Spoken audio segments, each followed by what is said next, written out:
ओम नमः शिवाय दोस्तों, आपका स्वागत है। अगर आपकी कोई मन्नत पूरी ना हो रही हो या फिर तमाम प्रयासों के बावजूद आपको करियर में सफलता ना मिल रही हो या फिर व्यक्तिगत जीवन में परेशानी चल रही हो, मसलन की कोई दिक्कत हो, तो परेशान होने की बजाय अब की बार सावन सोमवार का व्रत करके यहाँ बताई गई व्रत कथा का पाठ करें।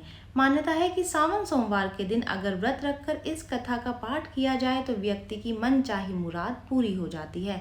एक साहूकार था जो भगवान शिव का अनन्य भक्त था। उसके पास में धन धान्य किसी भी चीज की कमी नहीं थी, लेकिन उसकी कोई संतान नहीं थी और वह इसी कामना को लेकर के रोज शिव जी के मंदिर में जाकर के दीप जलाता था। उसके इस भक्ति भाव को देख करके एक दिन माता पार्वती ने शिव जी से कहा कि प्रभु, यह साहूकार आपका अनन्य भक्त है, इसको किसी बात का कष्ट है तो आप उसे अवश्य दूर करें। शिव जी बोले, हे पार्वती, इस साहूकार के पास में पुत्र नहीं है और ये इसी बात से दुखी रहता है। माता पार्वती कहती हैं कि हे ईश्वर, कृपा करके इसे पुत्र का वरदान दीजिए। तब भोलेनाथ ने कहा, हे पार्वती, साहूकार के भाग्य में पुत्र का योग नहीं है। ऐसे में अगर इसे पुत्र प्राप्ति का वरदान मिल भी गया तो वह केवल 12 वर्ष की आयु तक ही जीवित रहेगा। यह सुनने के बाद माता पार्वती ने कहा कि हे प्रभु, आपको इस साहूकार को पुत्र का वरदान देना ही होगा, अन्यथा भक्त क्यों आपकी सेवा और पूजा करेंगे। माता के बार बार कहने से भोलेनाथ ने साहूकार को पुत्र का वरदान दे दिया, लेकिन यह भी कहा कि वह केवल 12 वर्ष तक ही जीवित रहेगा। साहूकार ये सारी बातें सुन रहा था, इसलिए उसे न तो खुशी हुई और ना ही दुख। वह पहले की तरह ही भोलेनाथ की पूजा अर्चना करता रहा। उधर सेठानी गर्भवती हुई और 9वें महीने में उसे सुंदर से बालक की प्राप्ति हुई। परिवार में खूब हर्षोल्लास मनाया गया, लेकिन साहूकार पहले की तरह ही रहा। उसने बालक की 12 वर्ष की आयु तक का जिक्र किसी से भी नहीं किया। जब बालक 11 वर्ष की आयु का हो गया तो एक दिन साहूकार की सेठानी ने बालक के विवाह के लिए कहा, तो साहूकार ने कहा कि वह अभी बालक को पढ़ने के लिए काशी भेजेगा। इसके बाद में उसने बालक के मामा जी को बुलाया और कहा कि इसे काशी पढ़ने के लिए आगे आप ले जाइए और रास्ते में जिस भी स्थान पर रुकना हो वहाँ यज्ञ करते हुए जाएं और ब्राह्मणों को भोजन भी ज़रूर से कराएं, उसके बाद ही आपको आगे बढ़ना है। उन्होंने भी इसी तरह करते हुए वो जा रहे थे कि रास्ते में एक राजकुमारी का विवाह हो रहा था। जिससे उसका विवाह होना था वो एक आंख से काना था। तो उसके पिता ने जब अति सुंदर साहूकार के बेटे को देखा तो उनके मन में आया कि क्यों ना इसे ही घोड़ी पर बिठा करके शादी के सारे कार्य संपन्न करा लिए जाए। तो उन्होंने मामा से बात की और कहा कि इसके बदले में वह अथाह धन देंगे और वो भी राजी हो गए। इसके बाद साहूकार का बेटा विवाह की बेदी पर बैठा और जब विवाह कार्य संपन्न हो गया तो जाने से पहले उसने राजकुमारी की चुंदरी के पल्ले पर लिखा कि तेरा विवाह तो मेरे साथ हुआ है, लेकिन जिस राजकुमार के साथ ये भेजेंगे वो तो आंख का काना है। इसके बाद में वह अपने मामा के साथ में काशी के लिए चला गया। उधर जब राजकुमारी ने अपनी चुनरी पर यह लिखा हुआ पाया तो उसने राजकुमार के साथ में जाने से मना कर दिया। तो राजा ने भी अपनी पुत्री को बारात के साथ विदा नहीं करा और बारात वापस लौट गई। उधर मामा और भांजे काशी पहुंच गए थे। एक दिन जब मामा ने यज्ञ रचा रखा था और भांजा बहुत देर तक कहीं बाहर से नहीं आया तो मामा ने अंदर जाकर देखा तो भांजे के प्राण निकल चुके थे। वह बहुत दुखी और परेशान हुआ, लेकिन सोचा कि अगर अभी रोना पीटना मचाया तो ब्राह्मण चले जाएंगे और यज्ञ का कार्य अधूरा रह जाएगा।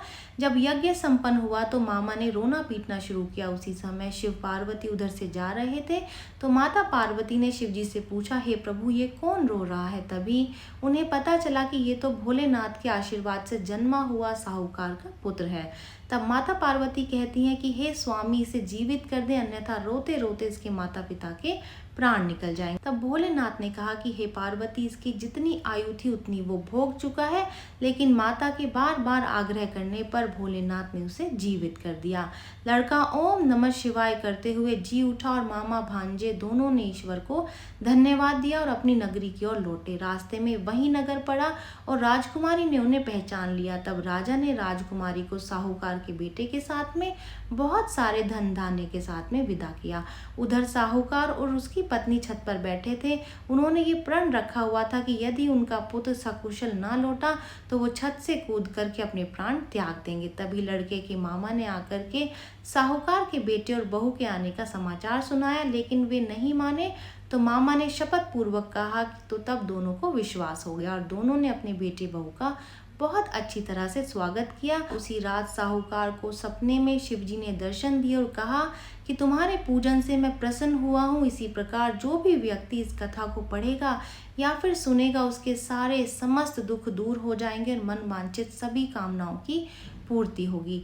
आइए अब जान लेते हैं कि व्रत रखने के क्या लाभ होते हैं। खास करके सावन सोमवार के व्रत हमें क्यों ही करने चाहिए। जैसा कि हम जानते हैं कि सावन का महीना भगवान शिव को समर्पित होता है। श्रावण मास के प्रत्येक सोमवार के अलावा कुछ अन्य महत्वपूर्ण तिथियों पर भी व्रत रखा जाता है। मान्यता है कि सावन में भगवान शिव की भक्ति से आपको शुभ फल प्राप्त होता है और आपके जीवन में सुख, समृद्धि और धन वैभव बढ़ता है। सावन में व्रत रखने के धार्मिक महत्व के साथ साथ कुछ वैज्ञानिक लाभ भी हैं, तो चलिए इसी बारे में विस्तार से जानते हैं। सावन के महीने में हमारी पाचन क्रिया कमजोर हो जाती है। यदि ऐसे में हम व्रत नहीं रखते तो शरीर पर इसका गलत प्रभाव पड़ता है और सेहत बिगड़ जाती है। सावन के महीने में पत्तेदार सब्जियां जैसे कि पालक, मेथी, लाल भाजी, बथुआ, गोभी, पत्ता गोभी जैसी सब्जियां खाने से सेहत को नुकसान होता है, क्योंकि इनमें बैक्टीरिया और कीड़ों की संख्या बढ़ जाती है। व्रत नहीं रखने से आने वाले समय में आपको किसी भी प्रकार का गंभीर रोग हो सकता है। व्रत का अर्थ पूर्णतः भूखा रह करके शरीर को सुखाना नहीं है, बल्कि शरीर को कुछ समय के लिए आराम देना है। उसमें से जहरीले तत्वों को बाहर निकालना होता है। पशु, पक्षी और अन्य सभी प्राणी समय समय पर व्रत रख करके अपने शरीर को स्वस्थ कर लेते हैं। शरीर के स्वस्थ होने से मन और मस्तिष्क दोनों ही स्वस्थ हो जाते हैं। इसलिए रोग और शोक मिटाने वाले चतुर्मास में कुछ विशेष दिनों में व्रत जरूर से रखना चाहिए। व्रत रखने के दौरान फैट बर्निंग का जो प्रोसेस है वो तेज हो जाता है, जिससे चर्बी तेजी से गलना शुरू हो जाती है। यदि आप व्रत नहीं रखते तो चर्बी बढ़ती रहती है और आपकी हड्डियों पर इसके कारण दबाव बनता है। इससे मानसिक क्षमता और हमारी दिमागी शांति पर भी विपरीत प्रभाव पड़ता है। व्रत नहीं रखने से आपकी प्रतिरोधक क्षमता अर्थात इम्यूनिटी सिस्टम भी कमजोर हो जाता है, जो कि किसी भी रोग से लड़ने के लिए बेहद ही जरूरी होता है। व्रत करने से नई रोग प्रतिरोधक कोशिकाओं के बनने में मदद मिलती है।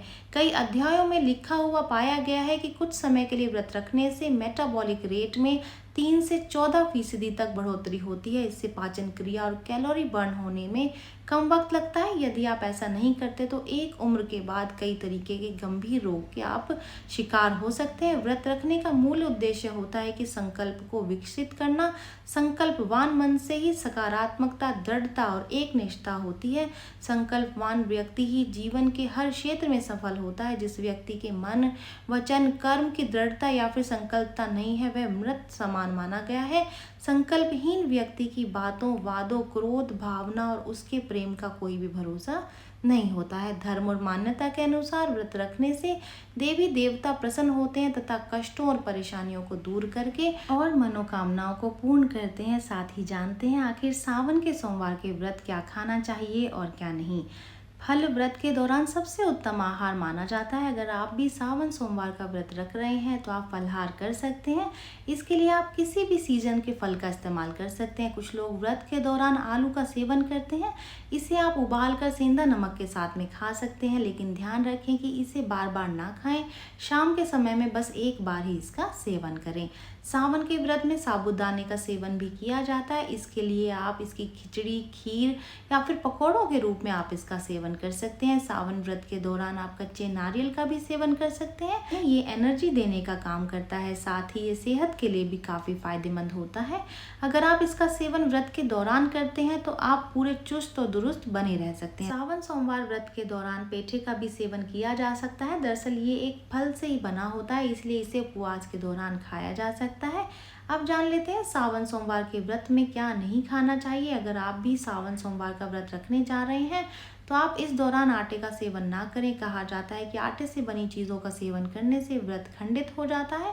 सावन सोमवार व्रत में नमक खाने की मनाही होती है, लेकिन कई लोगों को बीपी जैसी समस्या होती है, तो ऐसे में लोग सादे नमक की बजाय सेंधा नमक खा सकते हैं। सावन सोमवार व्रत में प्याज और लहसुन का भी सेवन नहीं करना चाहिए। ये चीज़ें तामसिक होती हैं और व्रत में इन चीज़ों को भी नहीं खाया जाता। ये जानकारी यहीं तक ही। उम्मीद है दी गई जानकारी आपके काम आएगी और आप इसका लाभ उठाएंगे। जो लोग वीडियो देख रहे हैं वीडियो को लाइक कर दिए, चैनल को सब्सक्राइब कर दें, नोटिफिकेशन बेल को दबाना बिल्कुल भी ना भूलें, क्योंकि यहाँ पर इस तरीके की महत्वपूर्ण जानकारियाँ मिलती रहती हैं। तो चलिए मिलते हैं नई वीडियो में। नई जानकारी के साथ। जय श्रीमन नारायण दोस्तों, जय शिव शंकर।